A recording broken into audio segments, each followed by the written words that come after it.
பெண்களிடம் அநாகரிகமாக நடந்து கொண்ட அர்ச்சுனா எம்பி தடுக்காமல் வேடிக்கை பார்த்த போலீசார். அர்ச்சுனா எம்பியை உடனே கைது செய்யுங்கள், நீதிமன்றம் பிறப்பித்த அதிரடி உத்தரவு. கொக்கு தொடுவாயில் சிங்களவர்களுக்கு காணி வழங்க முயற்சி, நாடாளுமன்ற உறுப்பினர் ரவிகரன் கடும் எதிர்ப்பு. வைத்தியசாலையில் போடப்பட்ட ஊசி திடீரென மயங்கி விழுந்து உயிரிழந்த 12 வயது சிறுமி. 5 மாவட்டங்களுக்கு தொடரும் மண் சரிவு அபாய எச்சரிக்கை, தேசிய கட்டிட ஆராய்ச்சி நிறுவனம் வெளியிட்ட தகவல். இலங்கையில் புதிய கோவிட்-19 மாறுபாடு, சுகாதார அமைச்சு வெளியிட்ட அவசர தகவல். யாழ்ப்பாணம் வலிகாமம் தென்மேற்கு பிரதேச சபையின் 2 பெண் உறுப்பினர்களுடன் பாராளுமன்ற உறுப்பினர் ராமநாதன் அர்ச்சுனா கடும் வாக்குவாதத்தில் ஈடுபட்ட சம்பவம் சர்ச்சையை ஏற்படுத்தியுள்ளது. சண்டிலிப்பாய் பிரதேச செயலகத்தில் நடைபெற்ற அபிவிருத்தி ஒருங்கிணைப்பு குழு கூட்டம் நேற்று குழு தலைவர் ஸ்ரீ பவானந்த ராஜா தலைமையில் இடம்பெற்றது. கூட்டத்தின் போது அர்ச்சுனா எம்பி மற்றும் வலிகாமம் தென்மேற்கு பிரதேச சபை தவிசாளர் ஜெகதீசன் ஆகியோருக்கிடையில் கடும் கருத்து வேறுபாடு ஏற்பட்டதாக தெரிவிக்கப்படுகிறது. இதனைத் தொடர்ந்து கூட்டம் முடிவுக்கு கொண்டு கூட்டம் நிறைவடைந்த பின்னர் வெளியே ஏற்பட்ட உரையாடலில் அர்ச்சுனா எம்பி மற்றும் 2 பெண் உறுப்பினர்களிடையே மீண்டும் வாக்குவாதம் எழுந்தது. அச்சமயம் நல்லூரை இடிக்க வேண்டும் என நீங்கள் கூறியதை ஏற்க முடியாது என பெண் உறுப்பினர்கள் எதிர்ப்பு தெரிவித்ததாக கூறப்படுகிறது. இதற்கு பதிலளித்த அர்ச்சுனா எம்பி தையிட்டி தொடர்பான போராட்டங்கள் குறித்து குறிப்பிட்டு கடுமையான சொற்களை பயன்படுத்தியதாகவும் பெண்கள் என்பதையும் பொருட்படுத்தாமல் அநாகரிகமாக பேசியதாகவும் குற்றச்சாட்டுகள் முன்வைக்கப்படுகின்றன. வாக்குவாதம் தீவிரமடைந்த நிலையில் அவர் குரலை உயர்த்தி மிரட்டும் விதத்தில் அருகே சென்றதாக அங்கிருந்தவர்கள் தெரிவிக்கின்றனர். சம்பவ இடத்தில் பல போலீசார் இருந்தபோதும் நிலைமையை கட்டுப்படுத்த உடனடி நடவடிக்கை எடுக்கப்படவில்லை என பொதுமக்கள் மத்தியில் அதிருப்தி வெளியிடப்பட்டுள்ளது. இந்நிலையில் ஜாழ் மக்களதும் புலம்பெயர் தமிழர்களதும் ஆதரவுடன் நாடாளுமன்றம் சென்றவர் என குறிப்பிடப்படும் தற்போது பொறுப்பற்ற முறையில் நடந்து கொள்கின்றார் என சமூக வலைத்தளங்களில் விமர்சனங்கள் பரவி வருகின்றன. பாராளுமன்ற உறுப்பினர் ராமநாதன் அர்ச்சுனாவை கைது செய்து நீதிமன்றத்தில் முன்னிலைப்படுத்துமாறு கொழும்பு கோட்டை நீதவான் நீதிமன்றம் நேற்று உத்தரவிட்டுள்ளது. கடமையில் ஈடுபட்டிருந்த போலீஸ் அதிகாரிக்கு அழுத்தம் கொடுத்ததாக முன்வைக்கப்பட்ட குற்றச்சாட்டுகள் தொடர்பான வழக்கில் அர்ச்சுனா எம்பி நீதிமன்றத்தில் ஆஜராக தவறியதை அடுத்து இந்த உத்தரவு பிறப்பிக்கப்பட்டுள்ளது. போக்குவரத்து விதிகளை மீறி வாகனத்தை நிறுத்தியமை தொடர்பாக கடந்த செப்டம்பர் 29 அவர் கைது செய்யப்பட்டு பின்னர் பிணையில் விடுவிக்கப்பட்டிருந்தார். அதனைத் தொடர்ந்து போக்குவரத்து சட்டங்களை மீறியமை மற்றும் புறக்கோட்டை போலீசாரின் கடமைகளுக்கு இடையூறு விளைவித்தமை உள்ளிட்ட குற்றச்சாட்டுகளின் கீழ் அவருக்கு எதிராக வழக்கு தாக்கல் செய்யப்பட்டிருந்தது. இந்த வழக்கு நேற்று கொழும்பு கோட்டை நீதவான் ஈஸ்வரோ நெத்திகுமார முன்னிலையில் விசாரணைக்கு எடுத்துக் கொள்ளப்பட்டது. எனினும் குறித்த தினத்தில் அர்ச்சுனா எம்பி நீதிமன்றத்தில் முன்னிலையாகாத காரணத்தினால் அவரை கைது செய்து நீதிமன்றத்தில் ஆஜர்படுத்துமாறு நீதிமன்றம் உத்தரவிட்டுள்ளது.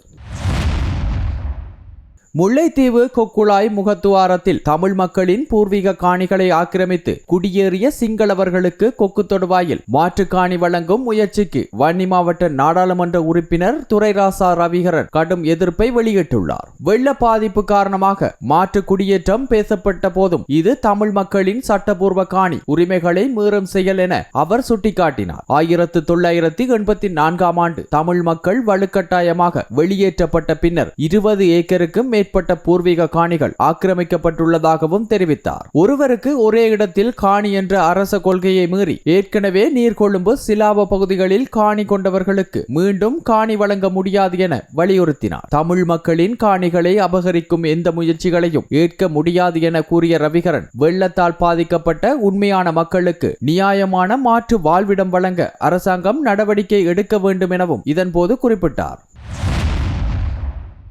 முல்லைத்தீவு மாவட்டத்தில் சிலாவத்தை பகுதியில் வசித்து வந்த 12 வயதுடைய குகணேசன் டினோஜா என்ற சிறுமி திடீர் ஒவ்வாமை பாதிப்பினால் உயிரிழந்த சம்பவம் அந்த பகுதியை ஆழ்ந்த துயரத்தில் ஆழ்த்தியுள்ளது. கிடைத்த தகவலின்படி கடந்த ஞாயிற்றுக்கிழமை மாட்டிறைச்சி உணவு எடுத்துக் கொண்டதன் பின்னர் சிறுமிக்கு உடல் ஒவ்வாமை ஏற்பட்டுள்ளது. இதனைத் தொடர்ந்து அவரது தாயார் உடனடியாக சிறுமியை தனியார் மருத்துவமனை ஒன்றுக்கு அழைத்து சென்றுள்ளார். அங்கிருந்து மேலதிக சிகிச்சைக்காக முள்ளியவளை மாஞ்சோலை வைத்தியசாலைக்கு மாற்றப்பட்டதாக உறவினர்கள் தெரிவிக்கின்றனர். வைத்தியசாலையில் சிறுமிக்கு ஊசி செலுத்தப்பட்ட பின்னர் சில நிமிடங்களில் பேசிக் கொண்டிருந்த நிலையில் திடீரென மயங்கி விழுந்ததாக கூறப்படுகிறது. அதனைத் தொடர்ந்து சிறுமி உயிரிழந்ததாக வைத்திய வட்டாரங்கள் உறுதிப்படுத்தியுள்ளன. இந்த சம்பவம் தொடர்பில் முழுமையான மற்றும் வெளிப்படையான விசாரணை மேற்கொள்ளப்பட வேண்டும் என சிறுமியின் உறவினர்கள் கோரிக்கை விடுத்துள்ளனர்.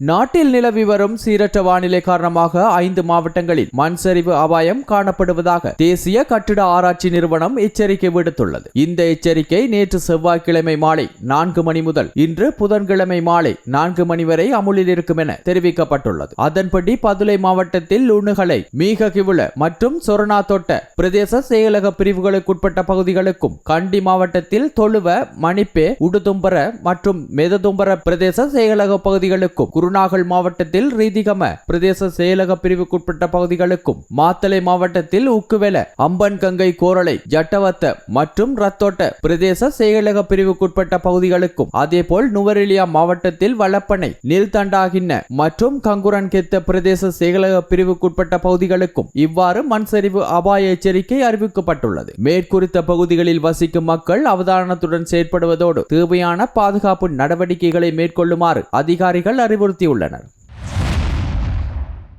இலங்கையில் தற்போது புதிய கோவிட்-19 மாறுபாடு பரவுகிறது என்ற தகவல்களுக்கு அடிப்படை இல்லை என சுகாதார மற்றும் வெகுஜன ஊடக அமைச்சின் செயலாளர் அனில் ஜெயசிங்க தெரிவித்துள்ளார். எனவே பொதுமக்கள் தேவையற்ற அச்சத்திற்கு ஆளாக வேண்டிய அவசியமில்லை என்றும் அவர் வலியுறுத்தியுள்ளார். தொற்று நோயியல் பிரிவின் சமீபத்திய தரவுகளை அடிப்படையாக கொண்டு வெளியிடப்பட்ட அறிக்கையில் நாட்டிற்குள் கோவிட்-19 நோய்களின் எண்ணிக்கையில் கணிசமான உயர்வு பதிவாகவில்லை என குறிப்பிடப்பட்டுள்ளது. அண்மை காலமாக சில ஆசிய நாடுகளில் கோவிட்-19 பாதிப்பு அதிகரித்துள்ளதாக தகவல்கள் வெளியாகியுள்ள போதிலும் அந்த நிலைமை சமூக நோய் எதிர்ப்பு சக்தி குறைவது உள்ளிட்ட காரணங்களால் ஏற்பட்டிருக்கலாம் என சுட்டிக்காட்டப்பட்டுள்ளது. இதனை கருத்தில் கொண்டு தேசிய அளவில் முன்னெச்சரிக்கை நடவடிக்கைகள் எடுக்கப்பட்டுள்ளதாகவும் அறிக்கையில் தெரிவிக்கப்பட்டுள்ளது. தேர்ந்தெடுக்கப்பட்ட அரச மருத்துவமனைகளில் கோவிட்-19 மற்றும் இன்ஃபுளுயன்சா உள்ளிட்ட சுவாச நோய்களை கண்காணிக்கும் ஆய்வுகள் தொடர்ச்சியாக நடைபெற்று வருகின்றன. அதேபோல் சாத்தியமான தொற்று நோய்களை முன்கூட்டியே கண்டறிய ஆய்வக கண்காணிப்பு